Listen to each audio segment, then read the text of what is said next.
Hey guys, my name is Frank. I'm with the Healing Trail podcast, and today we have Samantha Sanders. I almost called you Amanda. Samantha Sanders, and I'm very excited about having her here because she's one of the minds I kind of have a lot of deep conversations with in regards to psychology and treatment, recovery, addiction. Samantha actually has a lot of good things to say about mental health, and hopefully with this conversation we can bring some light to some discussions that we feel that you guys can benefit from. So, Samantha, thank you for being here. Thanks for having me. Yes, yes. Hi, guys. Where should we start, do you think? First of all, how are you doing? Great, wonderful, happy to be here. Good. How are you? I'm doing good. It's what, 75 degrees right now in Scottsdale. So, there's no complaints from me. Me either. Yeah. Me either. Good. So when I asked you to come on the show, one of the things you kind of brought up was shadow work, inner child. Inner child. I like shadow work as well. I brought up that. I brought up attachment styles, inner child work. You know I have a big heart for inner child work, though. So I'm always down to talk about that. So what I like to do is I like to one of the things that me and Samantha talked about before we hit the record button was my position's kind of like a neutral position, right? My hopes are to bring some stories and guests on to sort of give their life description, sort of their testimony and and how they perceive life. And so I kind of we'll ask some questions and hopefully uncover some stories that might motivate somebody out there that needs help. Beautiful. What would you like to dig into today? I am up for whatever. If you would like, I could share a little bit about my story and how I've utilized tools like inner child work to promote my own healing. That's something I can always tie in there. As Frank knows, I have a history in the recovery field myself, and I have my own journey that I've navigated through. So I am open to discussing that if you'd like. Yeah. Okay. So with that being said, one of the first questions that comes to mind is, how were you introduced to something like the words mental health? What does mental health mean to you? How did you get acquainted with these mental health words and the industry?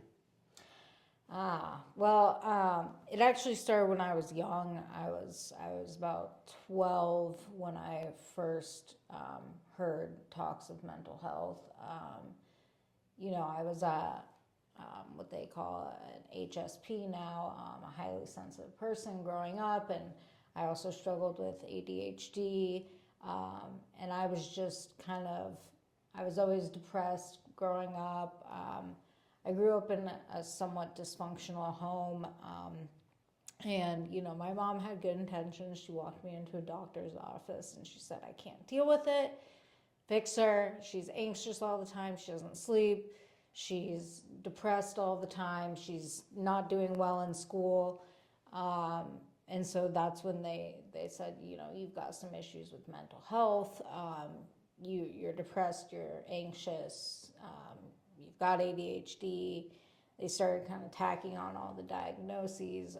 When I was 12, I got put on medications when I was really young. So ever since then, I spent, I don't know how many hours in therapist's office and in psychiatrist's office, and it was just kind of an ongoing thing for me, an ongoing treatment process that I had been going through. And then when I was about 15, my brother fell into an opiate and cocaine addiction, and it ravaged him and it ravaged our family. How? So I've never met your brother. I didn't know you had a brother. He passed away when I was 17. Yeah. Okay. Yeah. So I- this is more than just like your HSP, highly sensitive person. Is that what it is? Yeah, it's just a common term now for those who are like empathetic. It's just something that people are using these days. But I mean, yeah, I've just always kind of been more on the empathetic, highly sensitive side. Yeah. Yeah. Samantha, I didn't know you had lost a brother. Yes. I am learning something new right now about you. Awesome. Very grateful for you to share this with me.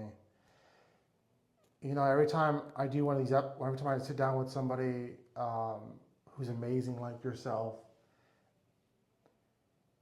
you know, I think sometimes I know who I'm talking to, and experiences like this where I'm able to sit down and hear through the power of listening, hear your story. Although we've had countless conversations about, I didn't know this about you. So it's even more of a privilege to be able to sit here and hear you speak. But my point was, beyond the HSP being introduced into mental health, you had a brother who was also who also struggled with opioid. Yeah. My brother was addicted to opiates and cocaine. He started. I was really young when my brother started anything. He started drinking and smoking when I was about 10 or 11.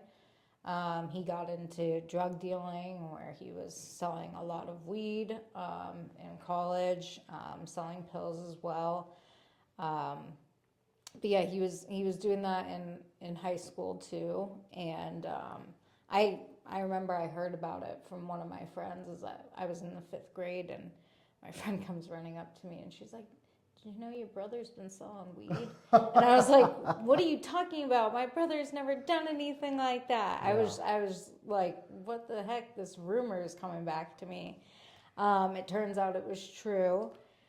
But yeah, so he kind of fell off the deep end at about 18, got kicked out of college for selling weed, and then 19 was just deep in black tar heroin and cocaine addiction.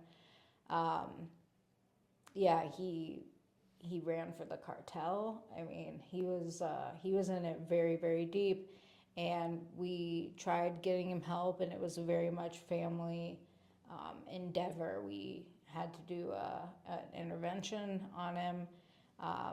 He ended up going to treatment, and when he got out, we had family meetings, and we would read the big book together, the big book of AA, and we had to read a chapter a week like a book club. We would get together on it. It was really cool. Your family did that. Mm-hmm. Go family. Yeah, it was That's really super cool. supportive. He never had to go to a meeting by himself. We were always there to go with him. Aunts, uncles, cousins, everyone chipped in. It was really, really cool. He ended up relapsing about 8 months out after treatment and passed away from it.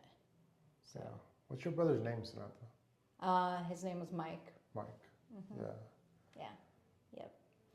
So he was 21 when he passed away, and I was 17. Yeah.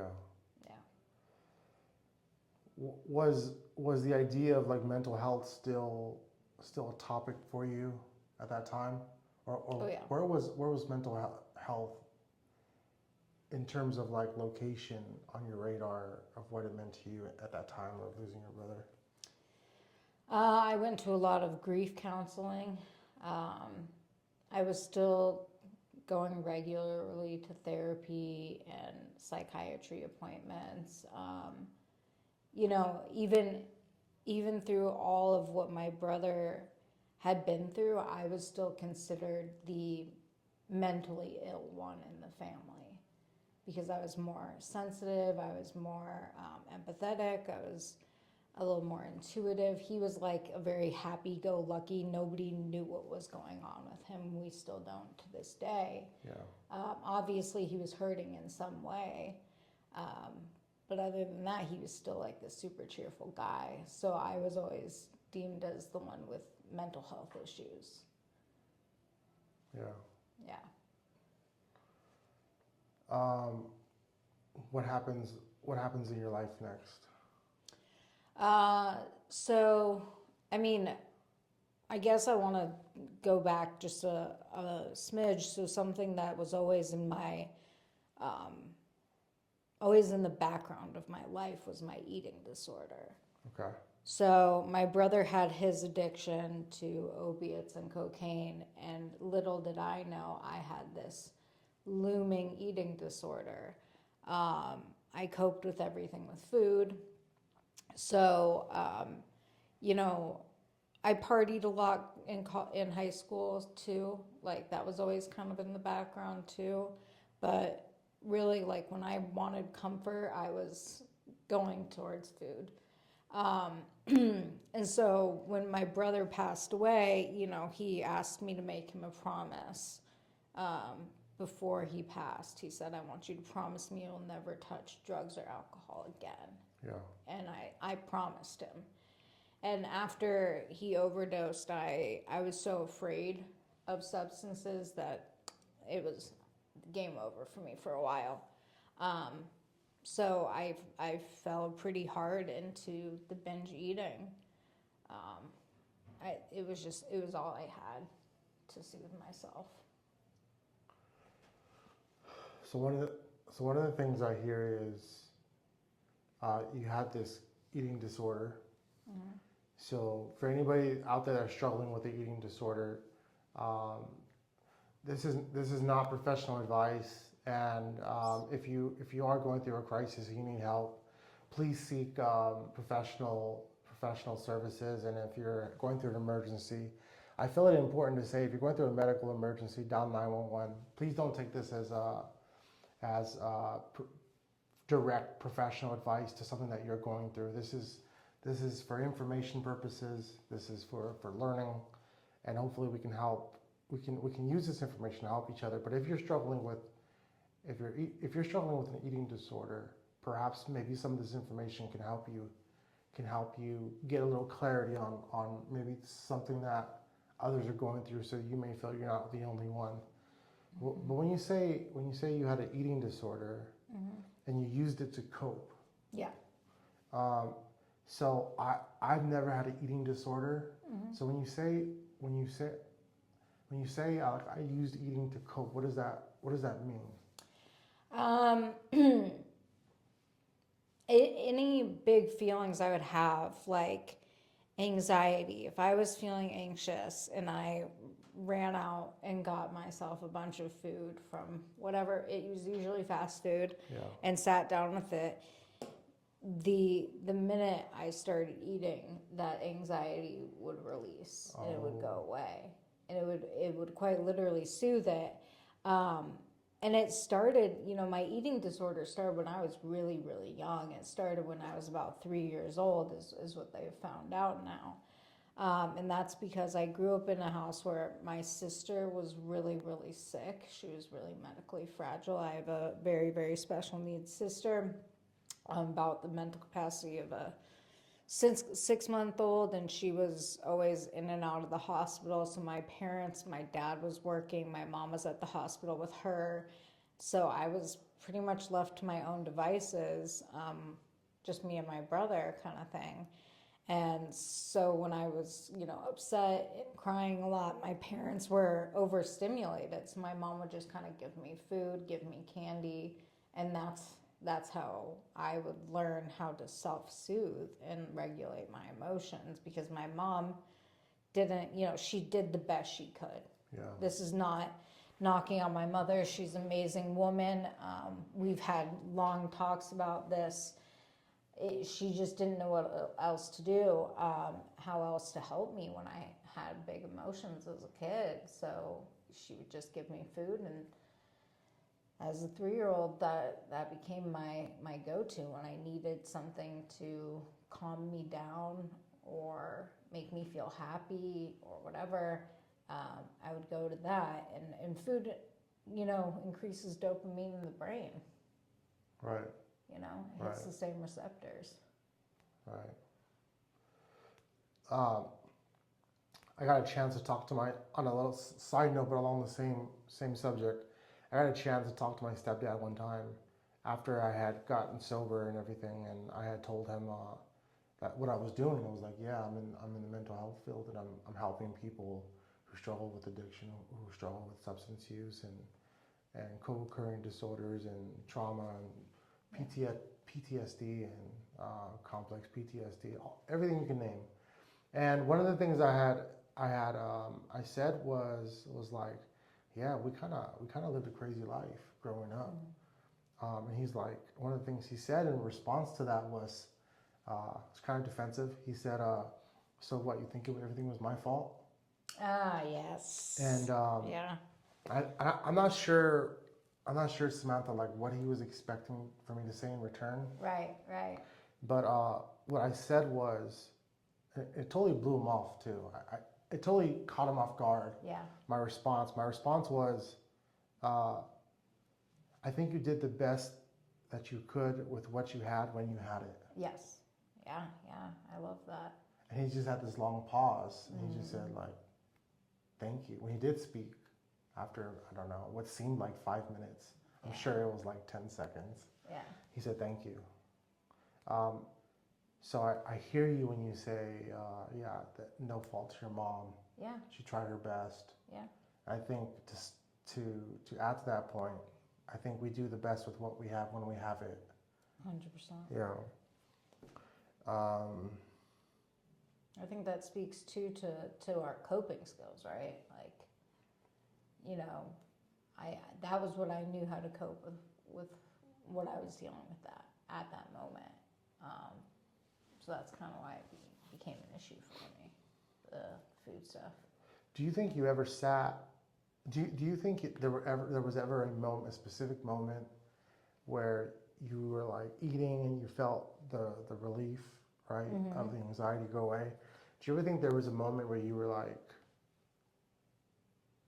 this works? Yeah. I don't know if it was conscious or not, but I knew that it was something that I like had to do. It was obsessive, it was compulsive, it was a craving just like drugs and alcohol are. I would crave it at the end of the night after my partying was done. Like, I had a further craving, and it was to go get as much food as I could find, sit down with all of it, and that was like my relief moment. Yeah.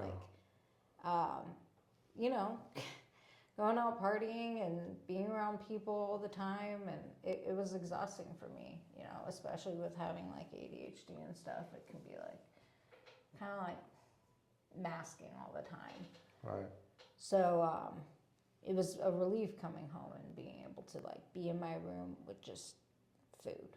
That was, it was a thing. And it was like I would save up all day for it.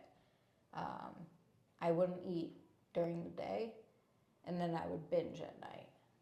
And it was this form of like guilt and shame I had. So like I would have my binge, and the next day I was like, well, I can't eat now. Oh. Because I just binged last night, so I can't eat during the day because I messed up last night, and now I'm going to gain more weight. And it would go on like that. So I just wouldn't eat during the day, and then I would binge at night. And it was a spiral. And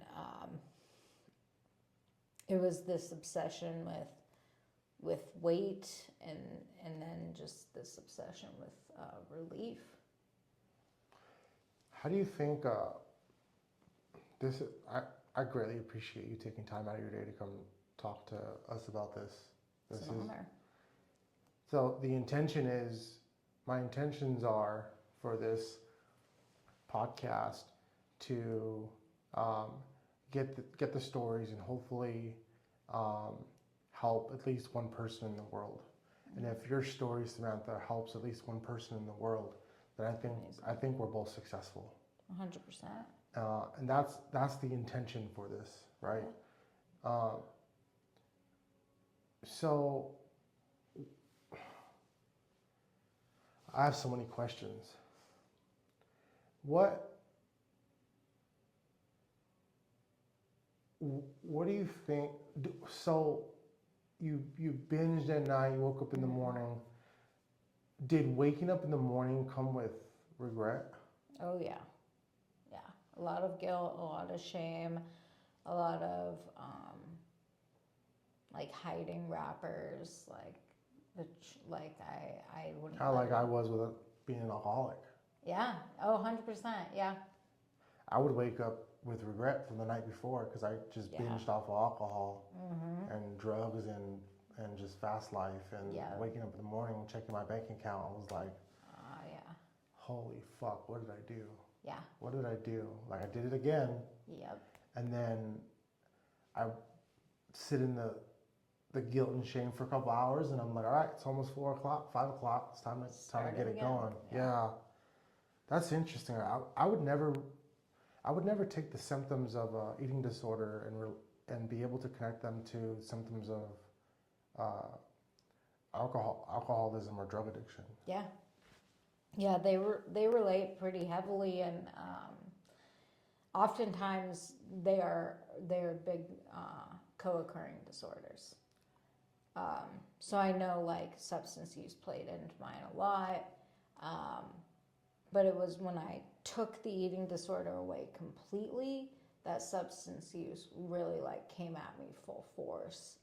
It was always in the background, like, you know, there was always drinking and partying and whatever, you know, substance I can find was kind of out there. But as long as I had my eating disorder, I could stop the drinking, I could stop the using and pick it up whenever I wanted it. You know, it wasn't an issue.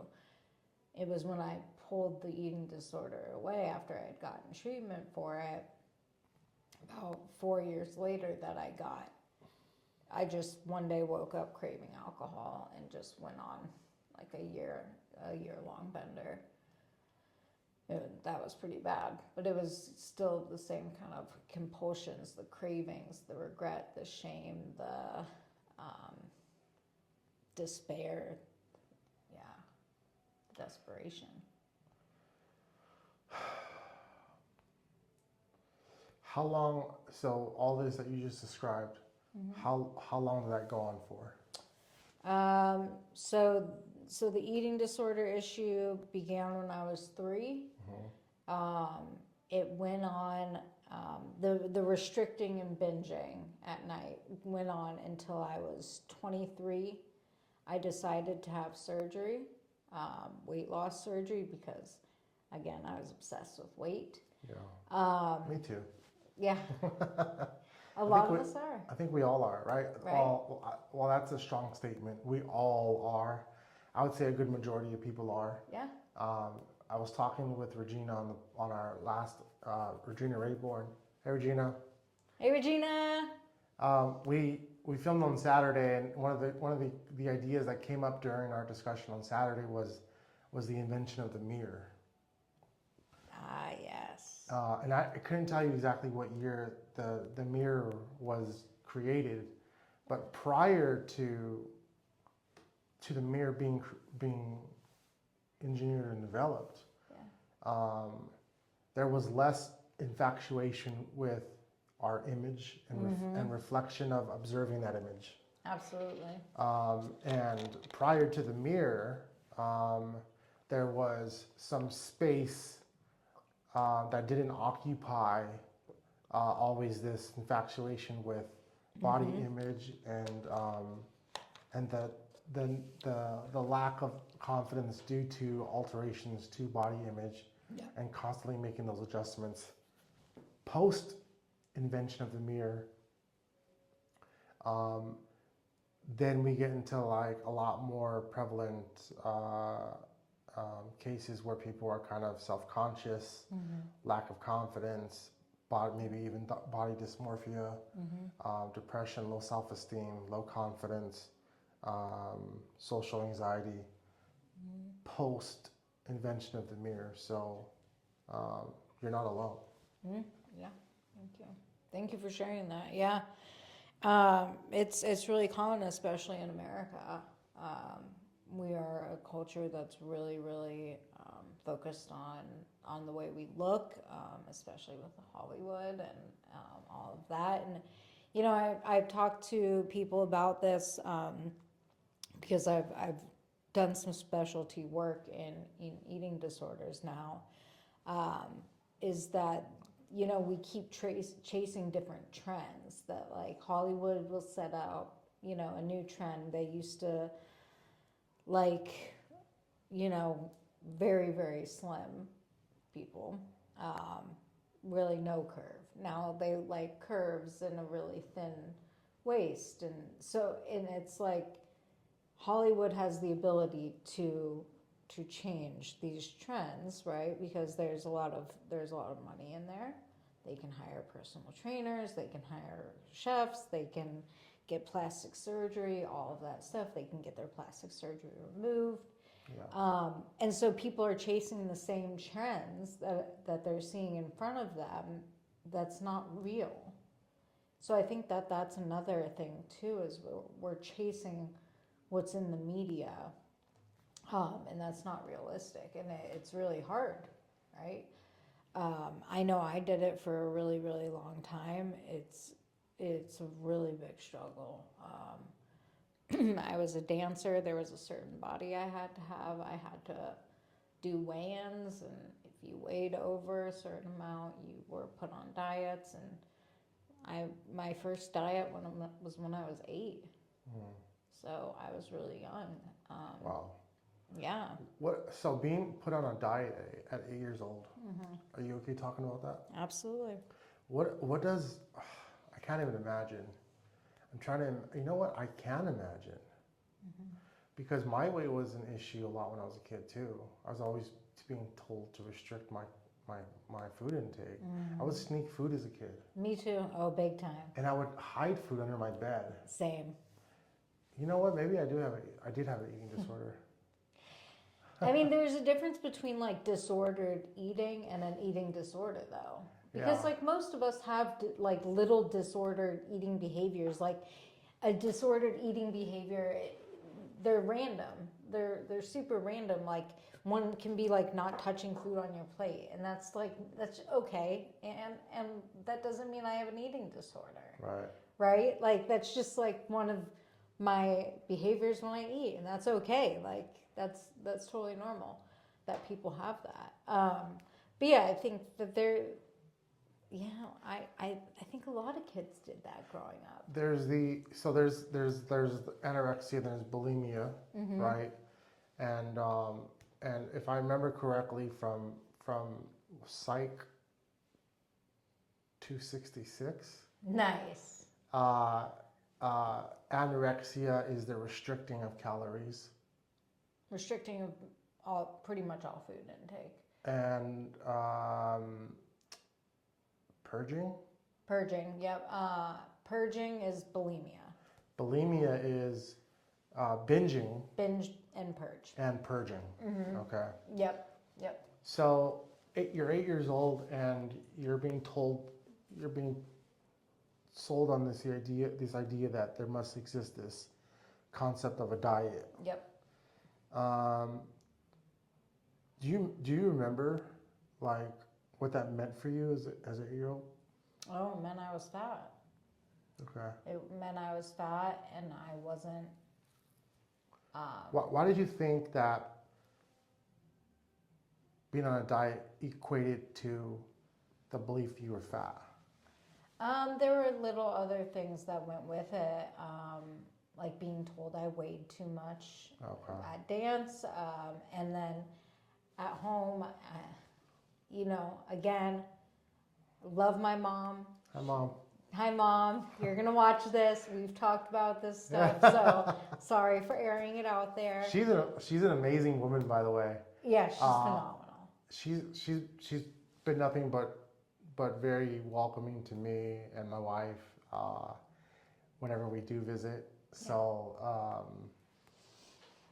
you are loved and cherished. She's put in major work, so Yeah. I'll kind of touch on that. But you know, there were times, you know, I grew up in a home that was big on appearances and weight in this image. And there was times where I'd go into her closet and put on certain clothes, and she'd be like, "You're too big for that. You're gonna stretch it out." Yeah. And so that's when I knew, like, okay, I'm overweight. Yeah. I'm gonna stretch out my mom's clothes. Something's wrong. And so that's when I started hiding food as well. My brother got Gushers and Cheetos and Doritos and. What was your favorite snack you used to hide? Mine was hot Cheetos. I think mine was just regular Cheetos. I can handle the Mine spice. was hot Cheetos. Yeah. Now, if I catch a bag of hot Cheetos in my house, I'm throwing it in the trash can, and I'm wondering who brought it into my house. Maybe I do have an eating disorder. Nah, I have a really healthy connection with food now. That's awesome. So It's harder than it seems. the education definitely was vital to transforming my relationship with food. Yeah. As opposed to, I'm barely learning now that there are such things as healthy relationships with food. Yes. And when you have a healthy relationship with food, in addition to the education of what nutrition is, what proper nutrition is, then you can truly enjoy food without guilt. And that's, I'm 37 years old. I just learned that. Yeah. You know? Yeah. Yeah. And I think it's really beautiful to find that healthy relationship with food, because it's a hard one to develop. Like I said, like eating disorders run rampant in this country. I think I don't want to. I was going to quote a statistic, but I think it's changed since I've learned a bit. But before fentanyl came out, eating disorders had the highest mortality rate of any mental health diagnosis. That says a lot. That says a lot. That says a lot. Yes. And so, like, when we talk about eating disorders, right, we're like, the idea of consuming food or restricting the consumption of food comes to mind. But it's so much more than that. So much more. One of the things I discovered with having some eating disorders is you have the physical ailments of the restricting or overconsumption of food. And that brings about such things as like high blood pressure, cardiovascular diseases. Yep. What do you think, and I'm the student here, I'm privileged to be the student. I like being a student too.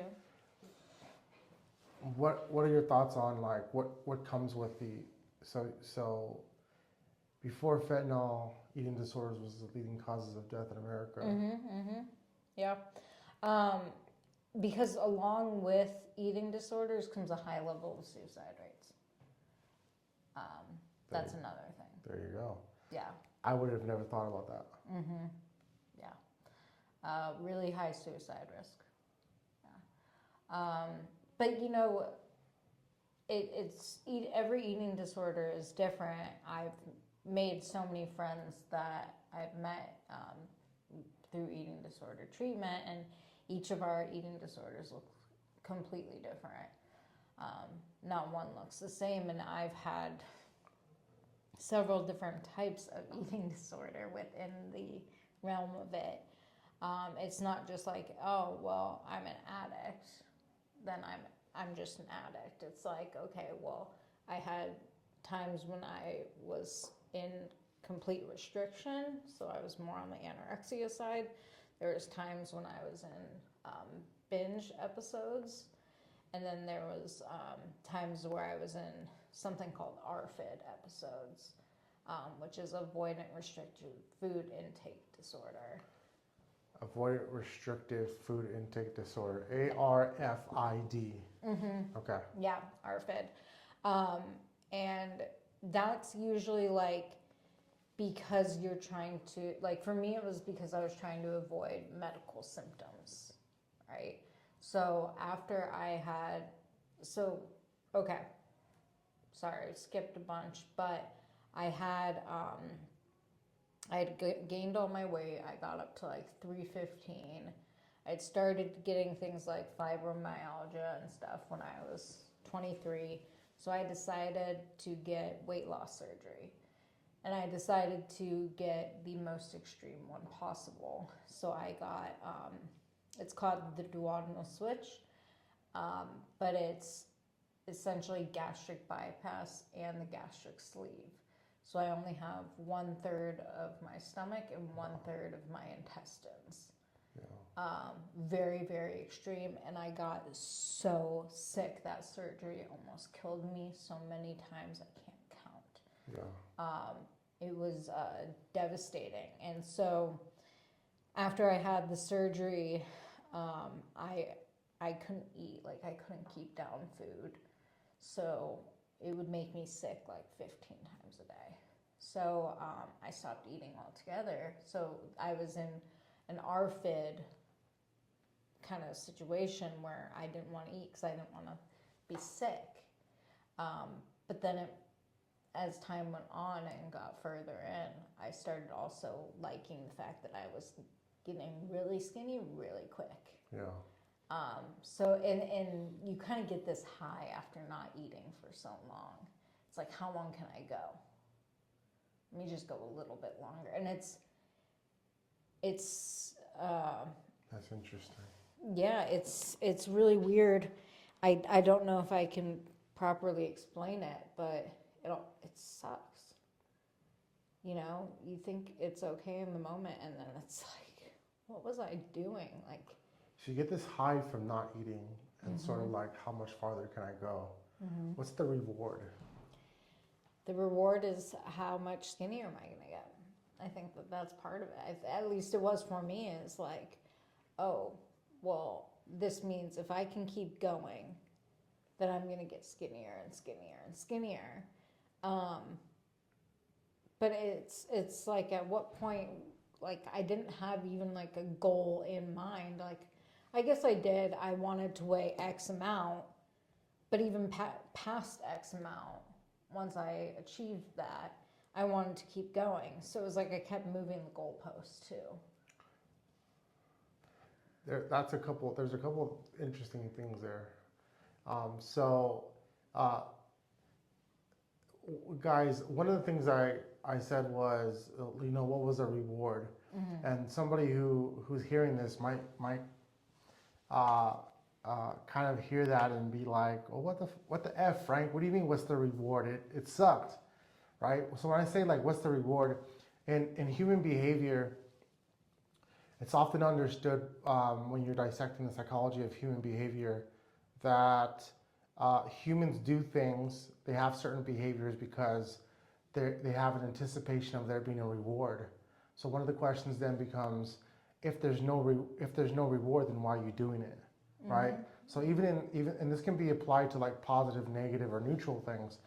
It can be a negative aspect too. And if I'm doing a human behavior, if one of my human behaviors is to do something, there's the likelihood that there's going to be the anticipation of some type of reward as a result of that behavior. Yeah.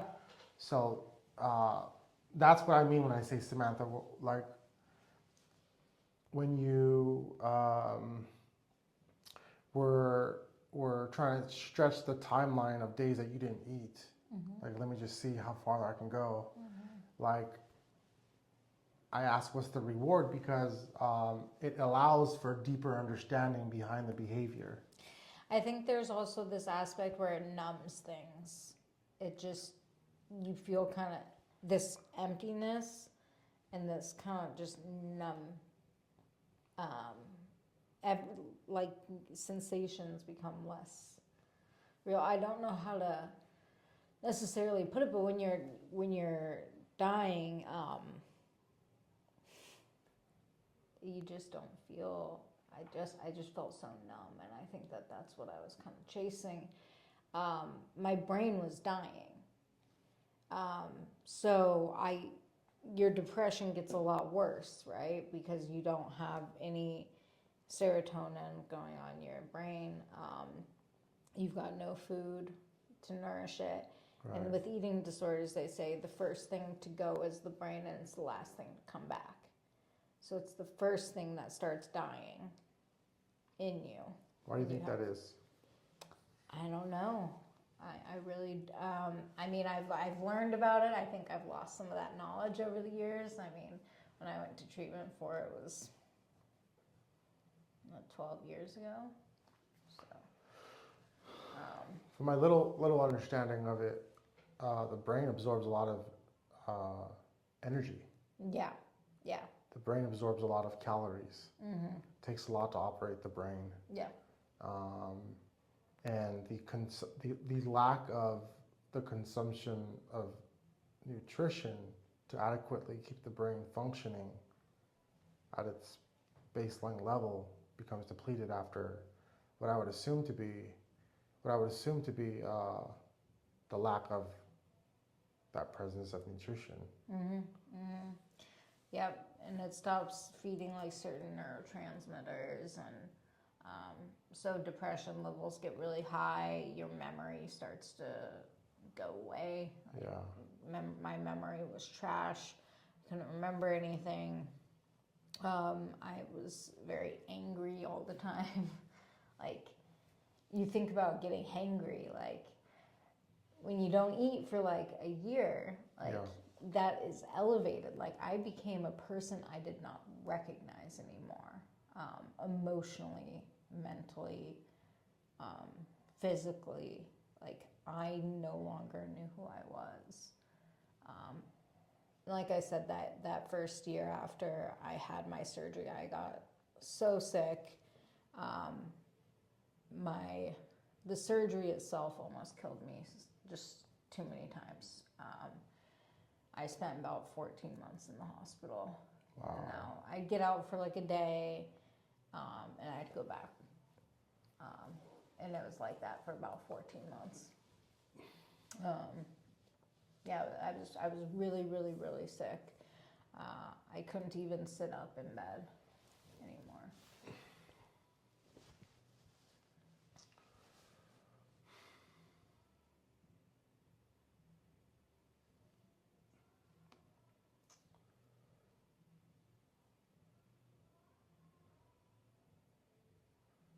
What was the turning point? Do you remember the turning point? Oh, 100%. This is a lot. Yeah. You've been through a lot. Yeah, yeah. I love my story. I think it's a beautiful story. There have been so many dark points, but there's also just so much beauty in it. You know, everything, all the odds that have stacked up against me, you know, I'm still here and I'm thriving. But, you know, there was a turning point. I had started to get on the scale a lot. What's a lot? It started every day, and then it started multiple times a day. It started first thing in the morning before I drank anything. Yeah. It started after I went into the bathroom. It started, you know, then later in the day after I had stuff to drink. It was like just every couple of hours. It was like anytime I thought there could be a change in my weight, I'm going to check it. The mind is a wonderful thing. Yeah. I hear you talk, and sometimes someone may perceive this as, "Well, that's so bad for you to check your weight all those times. How exhausting! Why would you do that to yourself?" I hear it, and I'm like, I'm looking at this from a psychological perspective, and I'm like, man, like you were studying yourself, and you were becoming really familiar with your body, your human body, Yep. And the mind was like, we need some answers. Let's kind of like study ourselves. That's kind of how I see it.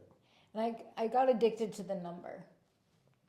Like to see it going down every day. And if it wasn't, then I would overanalyze, like, oh, maybe I drank too much water. And it's like, I'm barely getting enough. You know, I was barely getting enough in. Yeah. I was mostly getting,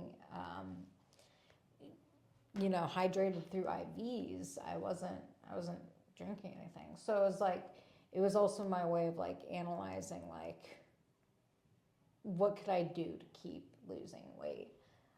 It was the obsession of it. This is after hospital. It was like, you know, in and out of the hospital. Well, the hospital, you know, I would get weighed plenty. Hell, it's built into the beds, Right. which is insane. But no, when I was at home, I would do that, and it got to be like 5, 6, 7 times a day. And then the breaking point was they put me on an NG tube, so a tube that went up my nose and down the back of my throat, because I couldn't retain any nutrients while I wasn't eating. Yeah. If I was throwing it up. And they couldn't really figure out why. Well, we knew why. It was the surgery. Like, it was really rough on the body. But, yeah, so they started feeding me that way. And they were going to put a tube in my jejunum. And my dad was like, let's just let her try eating one more time. Let's just let her try. Is there a miracle about to happen? Yeah. What's the miracle? And they said, okay. And I tried and I ate and I didn't throw up. Yeah, I didn't throw up for the first time in 14 months. And so they said, awesome, well, let's let her eat then. And kind of sent me on my way. But there was even a further turning point, because I still, my stomach was so small that I wasn't getting enough in. And there was one day where my parents were out of town. I think they were in another country, and I got on the scale and I saw the weight on there, and it was so low that I called my parents. I go, I have a problem. And they're like, what do you mean? And I was like, I have an eating disorder. This isn't okay anymore. Like, this isn't normal. What? Yeah. I called my parents. I was like, I think I'm anorexic. I can't eat anymore. I'm weighing myself constantly. I look sick. I was so pale. I was I was gaunt. Like, I looked like a skeleton. Yeah. I looked sick. And I was like, it's a problem. Like, I need to go get help. Yeah. And they were like, okay. So when they came home a few days later, I had already called and set it up. I decided to go to Rosewood Ranch out in Wickenburg. Shout out Rosewood. Thank you for saving my life. Rosewood. Yeah. And I was there for about 5.5 months. Yeah. What year was this? So that was 2014, 2015. Okay. Oh yeah, so okay, like 10 years ago. 10 years ago. Yeah. Yeah. I had the surgery a little bit longer than that. Yeah, 12, 11. So while you,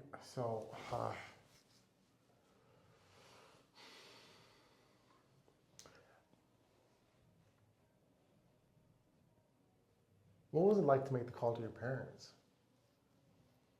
That call after the realization.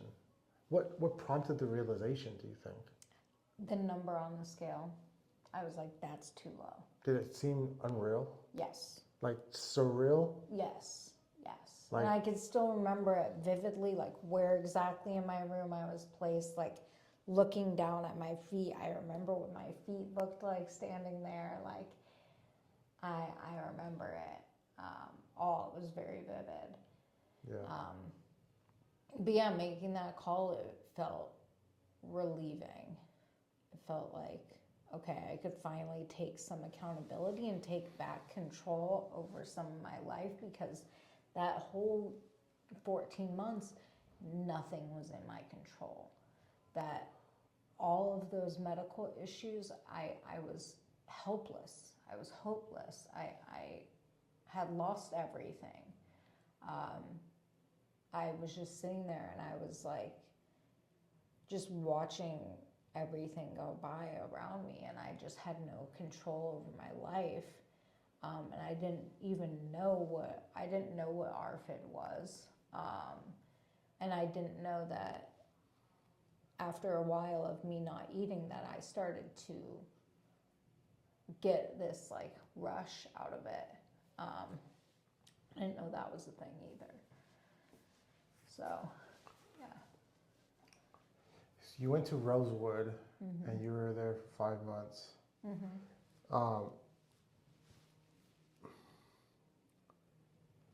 What do you? This may include your time at Rosewood. This may be a time outside of Rosewood. Yeah. But do you remember like one of the first things you ate after recovering from your eating disorder, where you just fell in love with food again?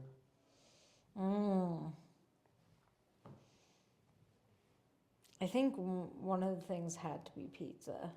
I think one of the things had to be pizza, yeah. What kind of pizza was it?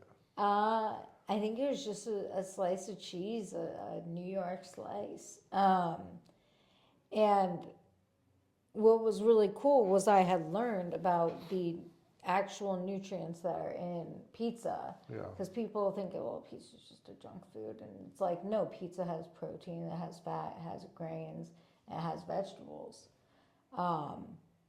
So there was ways to actually, what a meal plan consists of: vegetables, fruits, dairy, fats, grains, and protein. And so there's ways to make a piece of pizza fit into your meal plan. And meal plans are to help you build a healthy relationship with food, not a disordered one, right? It's not a diet. It's a let me make sure I'm getting everything my body needs plan. Right. So that's what my meal plan was, at least. But yeah, so I think pizza was one of the ones, and it was cool to find out, like, oh, this actually does have protein in it, and Yeah. like, this actually has vegetables in it. Like, I thought, tomato sauce, is that really a vegetable? It was actually cool to like learn that it was. Yeah.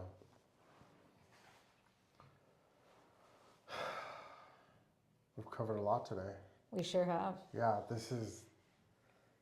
I've learned so much about eating disorders and some of the emotions that go along with the preconceived beliefs of struggling with eating disorders.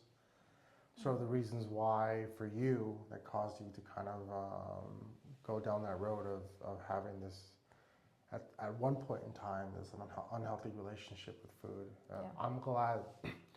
I'm glad because one of the best parts of this conversation is learning that that you enjoy pizza, and Yeah.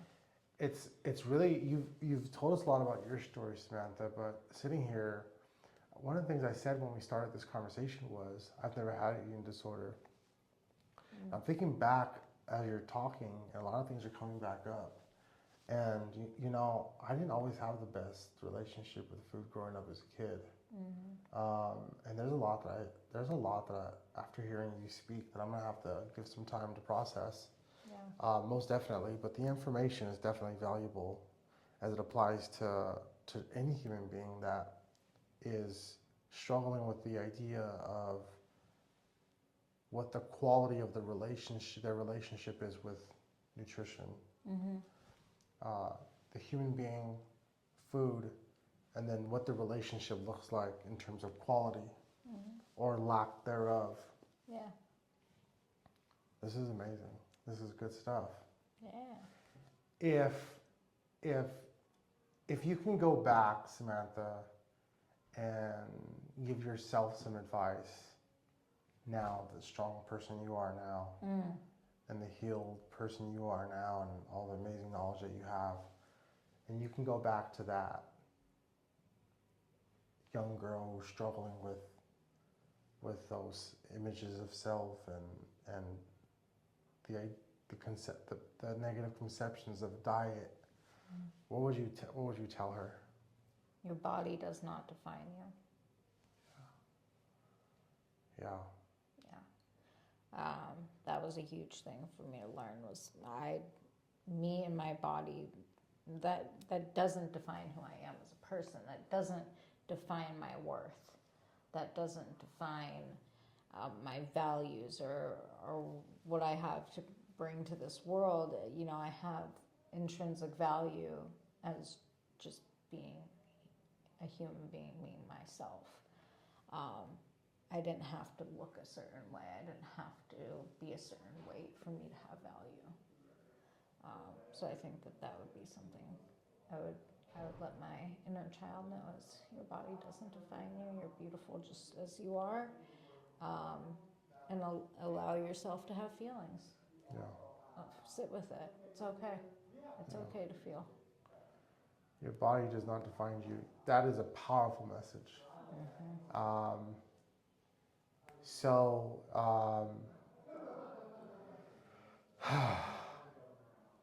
You gotta tell me when we're done what you want to call this episode, because this is a powerful message, and I hope that your story reaches people and it gets to help people discover more about who they are, and hopefully someone who is struggling with eating disorders or someone that's struggling with body image, they can get to a point where they learn the value and the message that your body does not define you.